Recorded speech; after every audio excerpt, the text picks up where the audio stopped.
Today, let's unlock the secrets of kindness. Join me on a journey through time as we focus on rediscovering some forgotten acts of kindness that truly warm people's hearts, bring smiles to people's faces, and hopefully inspire the spreading of joy in many unexpected ways.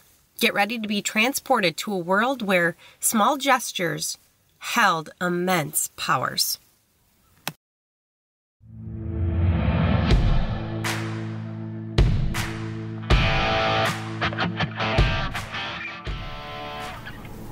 Hi, I'm Jenna and I'm always rambling. Just ask my husband. I have a great family and a pretty cool life, but I'm a recovered alcoholic. That's hard to say. But my goal is to inspire and educate to help others hopefully find life beyond an addiction. I'm all things: sex, drugs, and rock and roll. Getting healthy, momming, and politics. Get offended easily? You better stop listening. There is no point in wasting that Botox by stressing yourself out listening to a podcast. Welcome to Ramblings of an Addict with Jenna Dix.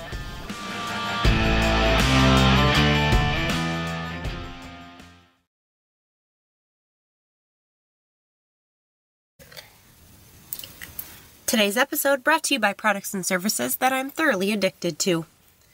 Are you tired of feeling overwhelmed and uncertain during the home buying process? Especially in today's market? Spring and summer can be a crazy time to buy and sell a home, but do not let that hold you back from your dreams. Look no further. Mike Dix, a realtor with Pemberton Homes, is here to make your experience stress-free and exciting. With years of experience and a true passion for helping his clients, Mike is an expert in the Minnesota and Wisconsin markets. He understands the unique needs of a buyer's focus in today's market and will guide you every step of the way. Don't miss out on your dream home. Contact Mike Dix today. Check out the show notes for his information and start your home buying journey with confidence. Hello. Welcome to today's episode. So you listened to that little teaser in the beginning, right? And you're sitting there thinking, what is she, stuck in like the 1950s mindset or what? Well, today we are going to hop in our little imaginary time machine and go back, because I truthfully do feel that there were a ton of kind acts happening back then that are no longer happening now that I think we could benefit if we bring some back. All right, before we dive into that, make sure that you are subscribed to the podcast on whatever platform you're listening. That way it just automatically downloads and you do not have to worry. Also, feel free to follow me on social media. I'm on all of the platforms. You can find me. That way, you don't miss any updates and you can make sure you're up to date with all of the different contents that I am putting out. All right, so today, like I said, we're hopping in our imaginary time machine. So yesterday, my husband and I, we spent a little time walking around downtown Hastings, Minnesota. And Hastings is a rather small, the town itself is no longer small at all. But the downtown area is rather small, like an old town feel. And they definitely have some, new types of stores and such, but it just has that feel of old school. And as I was walking around, I was just like brought back, sometimes going back to that simpler mindset, that simpler time, not only does it bring peace, but I truthfully do think we are more likely to do kinder things when we have those mindsets. So I was sitting there and I'm just thinking about, there were so many small acts of kindness that people used to do on a pretty regular basis that I think have just kind of slid by the wayside. And I totally put myself in that category of slid to the wayside, because I have moments where I'm like so wrapped up in my own crap, or honestly, it's total, not even an excuse. It's just I forget or I don't even focus on it. I'm sure you've been there plenty.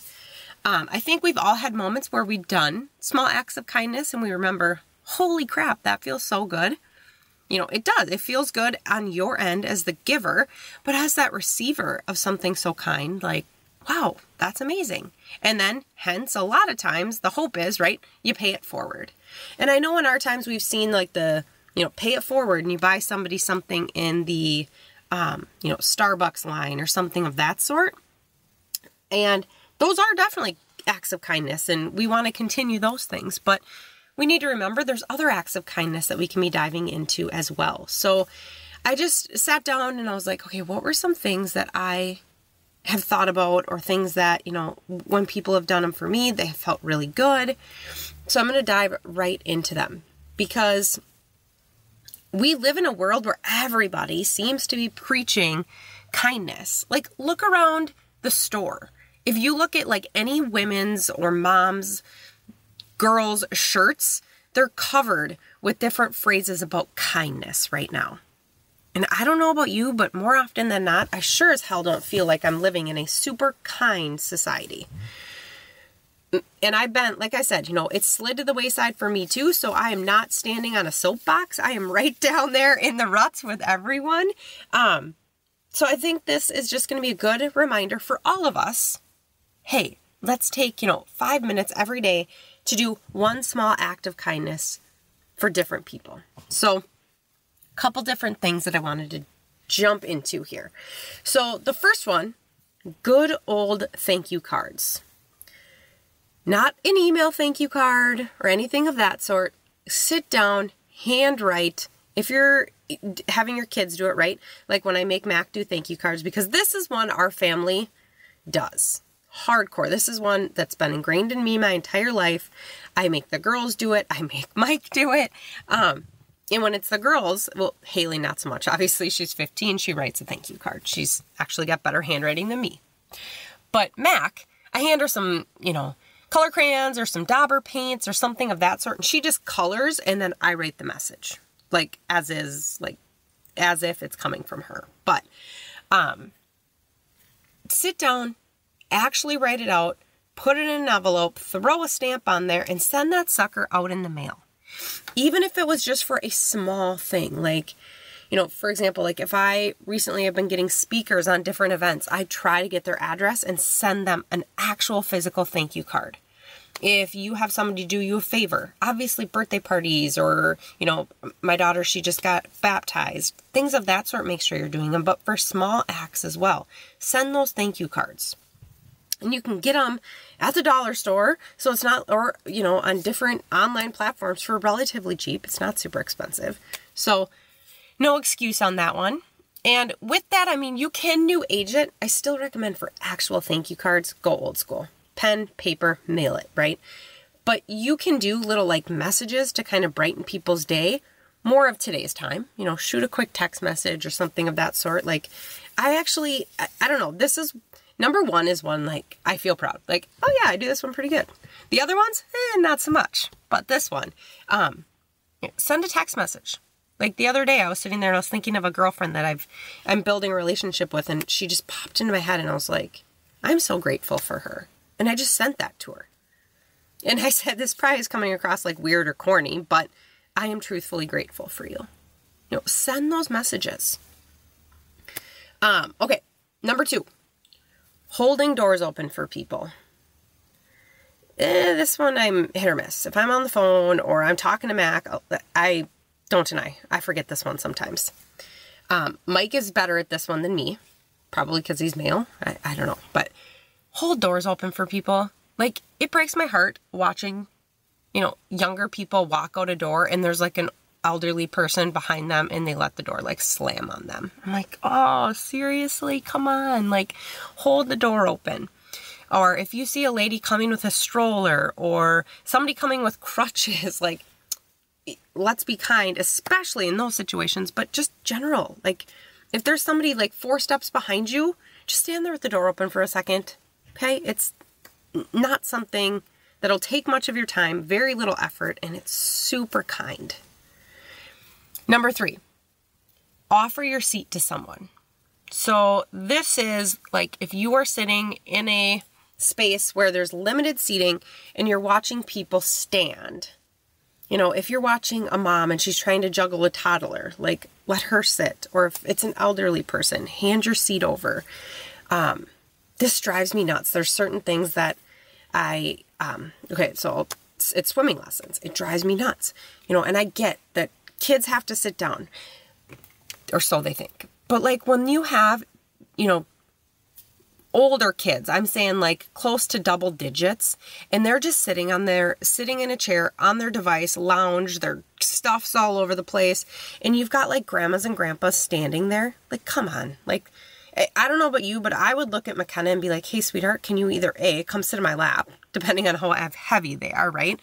Or B, hey, let's hop up and give these people our chairs, depending on how many chairs you need to give up and things of that sort. But offer your seat if someone is standing that you feel like, they probably should be sitting. I'm more able-bodied, or I should just offer my chair up, right? If it's in your gut. Number 4, complimenting strangers. So this one, you're probably like, what? Okay, so if you see someone and you see something that you're like, wow, that's awesome, compliment it. Like this one, with females, I'm really good at this one. Like, hey, I really like your hair. Or, wow, your nails are super cool. Or, transparent. I'm kind of a vain person sometimes. So I notice those physical things right away. Cool hair, cool makeup, cool nails. I love your shirt. Things like that, right? But you could go as far as like, wow, I love how you just handled that situation with your child. Or I love how, your child has great manners. Kudos to you as a parent. Or just think outside the box. Like, everyone is out there. And if you see good things happening with someone, give them a compliment. You'll probably make their day, right? Next one, number 5. Offer to babysit for friends and family. So we've been blessed. Family often offers to babysit for us. And I know a lot of my local-ish friends here, their families do the same. But if you have a friend and you're like, hey, when's the last time you guys went on a date night? Or when's the last time you got to clean your house or go to the store without your kids bothering you? Like, or if you see a friend who's just struggling, right? Offer to take their kids. Like when the neighbors up the road were getting their house prepped to go on the market, that was probably 4 weeks ago. And they have a daughter, same age as McKenna. It's like, hey, do you just want to send her down here? She can play. Like, and I can't even lie. There was moments I'm like, oh my goodness, my house just turned into an absolute zoo. I'm a little stressed out myself. But you know what? Like, there's going to be some payback. And not even necessarily from that person, right? I'm not looking at her being like, when are you going to get me back? But more so, it's just that mentality of, okay, hey, I did something good. And that's what I'm supposed to do as a believer. And, we are not of the mindset of acts works, essentially, for that turnaround. But typically, people of that faith mindset, hey, if I'm going to do good things, like, I should expect good things on the back end if I'm truly following life as I should, right? And even if that means, if you are a believer, when you get to the end of the road and you're standing there with Jesus and he opens up your book as you're about to head into the eternal, and he says, wow, look at this, on so-and-so day, you watched the neighbor's kids just because. That's awesome, right? Versus, you knew the neighbor needed help and you turned your back. I don't know about you, but I don't want that second one, right? Okay, moving on to number 6, thanking public service people. So this one, I don't know, this one I've really dove into these last couple of years. If I see people that are either in uniform, so fire department, police officers, military, things of that sort, or if I see especially like a veteran is wearing like a vet's piece of apparel or something of that sort, like I try to go out of my way to thank them for their service. And literally, that's all it has to be. Thanks for your service. just kind of, I put my hand up and wave a little bit and smile and I walk away. It's just real quick and easy. I'm trying to train the girls to do the same. Haley's actually really good at this for the most part. She really has respect and honor for those individuals, which I'm incredibly proud of her for having. That's amazing.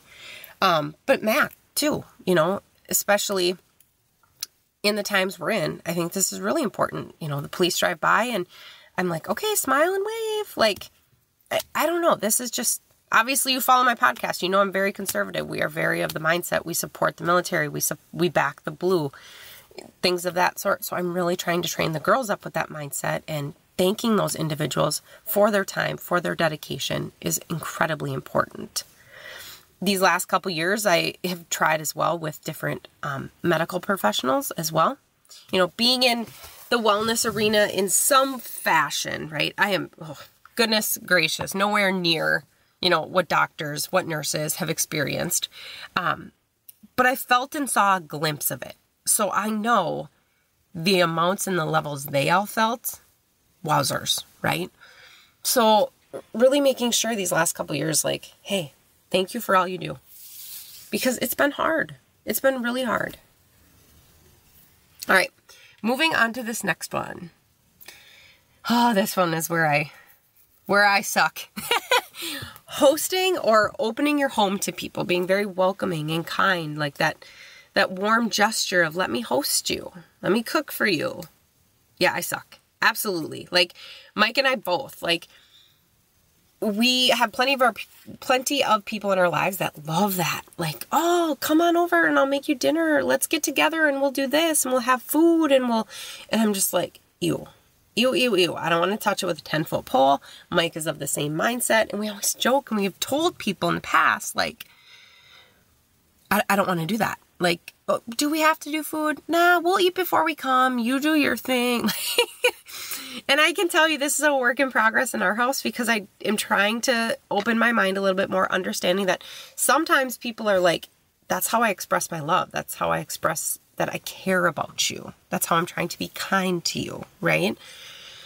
And then Mike and I are on the other side of it being like, we just want to hang out. We just want to talk. I don't want to have to be pressured with cooking. And I think part of it too for us is there's a lot of allergies in our house. So it's sometimes a little overwhelming. But you know what?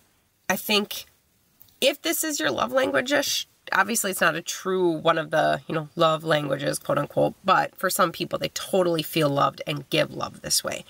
And we want to be respectful of that.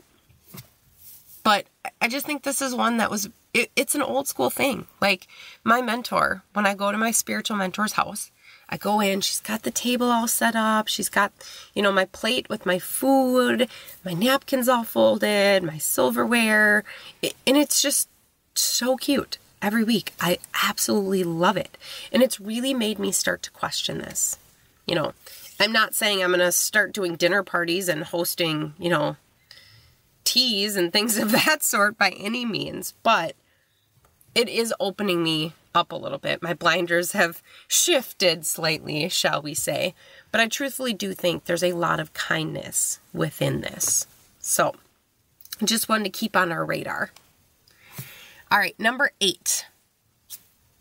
I put on my notes, Mom Tribe It. Rally around people. If you feel there's people in your tribe, whether it's a mom, a friend, if there's people in your tribe and you're watching them struggle a little bit, step up. If they're in your tribe, you care about them, right? Things like, meal trains, things like GoFundMes. These are more things, a meal train, those are old school things. Now we just got fancy and we can sign up for them online. That's an old school thing. GoFundMes, people have collected funds in the past. GoFundMe is just the current way of doing it. But when somebody is struggling in your tribe, rally around them, help them out. Or if somebody in your tribe is trying to do something humongous, try to bear some of that weight. Not, give me your task. No. But hey, I know you're doing XYZ. What can I help you out with so you can stay strong in that focus? For people that, my political people that follow me on here, if you know somebody that's running for office, for example, we all know that's a big undertaking.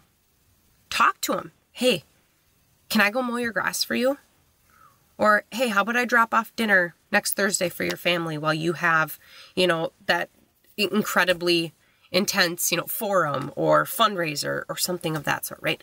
How can you help people out in your tribe, help shift some of the weight so they're not feeling 1,000% of the burden? Whether it be they're just really struggling, their life is hard, or B, they're on a mission and you see that their mission is important to them and you want to honor that. Okay? For those of us that are on here, political people, and you see somebody's running or anything, if somebody in the political space has a lot going on, you are in agreement with their focus, you are in agreement with their platform or whatever they're doing, you really should be stepping up a little bit because you really want them to succeed. And you don't want them to be splitting focuses and taking focus away from the main thing. Because, I got to go mow the lawn and I got to go, grab the dog food at the dog store. And yeah, we're not going to take all their tasks away. That's not realistic. And we also want to keep people empowered to a point. But helping out with some little things that they're just like, oh my goodness, you have no idea. Taking those 2 things off my list today was a lifesaver. All right. Moving on to number 9, chatting with people. So having a quick conversation with people nowadays is something that very rarely happens. But I truthfully do think there's a lot of kindness and happiness, joy that can come from things like that. Nowadays, when we're out and about, if we are standing or sitting in a space for more than, 60 seconds, I'm going to venture a guess, 30 seconds nowadays, your phone is in your hand and you're scrolling. And we're less likely to have those teeny conversations that could happen and spark some lightness, some joy into people's lives. So if you are out and about and, there's somebody in your presence, don't be awkward. But don't also be like, I'm going to turn my back and get on my smartphone. Like, if they're there, they seem decently normal, decently friendly, why not just say, a quick, I don't know, I should have maybe Googled some quick conversation openers. But like, we all know the small talk BS that you can kick something off or kick it off with a compliment, something of that sort. Okay?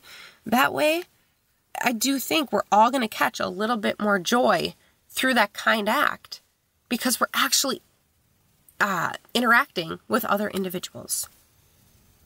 And then my final one. I wanted to keep today's episode shorter. We've been pretty on the, on the longer side lately, which is great. Good, solid content. We've had a lot of focuses going on lately. But today I'm like, I know June gets pretty hectic. People just want to be outside. They want to be enjoying life. Let's keep this one quicker. So number 10, the phrase, how can I pray for you? This is one I stole from my mentor. Not stole, because she probably, she handed this idea over to me willingly. But asking people, how can I pray for you?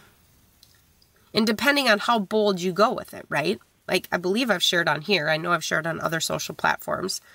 My mentor gets real bold with this. Like, she will ask anyone that comes to her house. I watched her have an interaction with the Schwann's man that's been an ongoing relationship that was all sparked by this question. So, how can I pray for you is something that we should be asking people on the regular.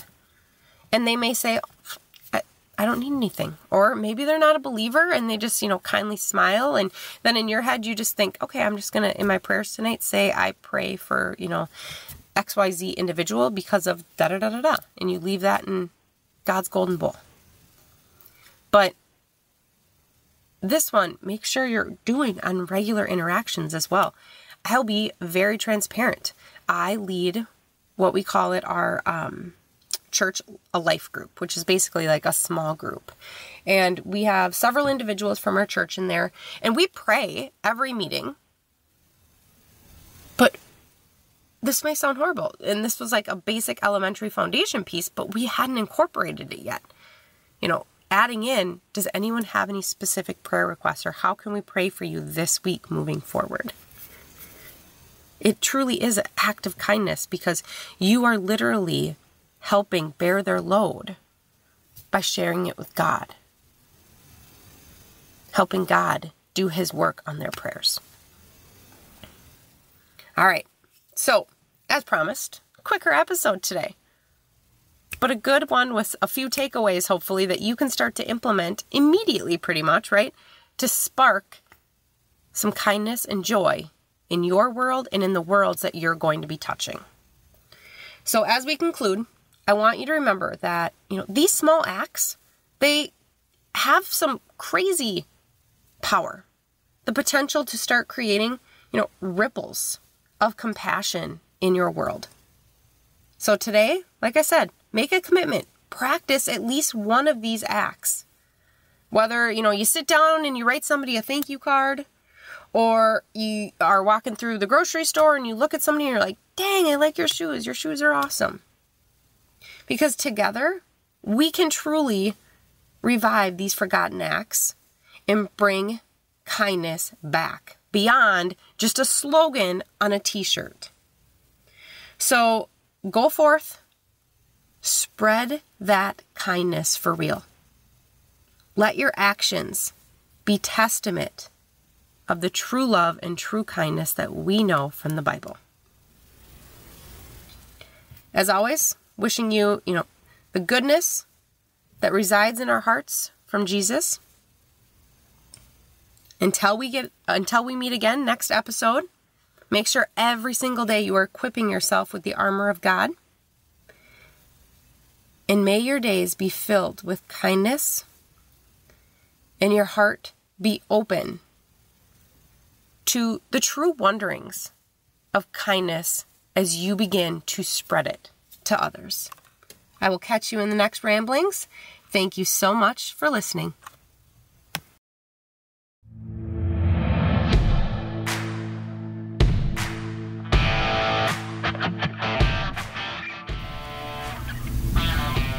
Thanks for tuning in to another episode of Ramblings of an Addict with Jenna Dix. Remember, if you are battling an addiction, reach out for help and support. There are many resources available to assist in your journey towards recovery. Surround yourself with a supportive community and never give up on the path towards a healthier and happier life.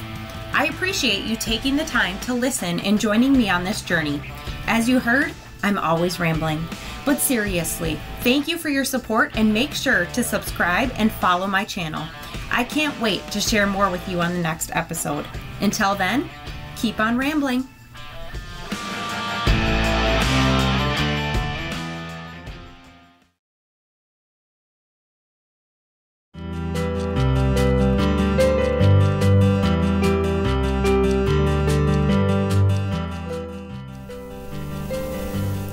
If you have found this podcast helpful and want to dive deeper into personal growth and self-improvement, be sure to head over to my website, jennadix.com.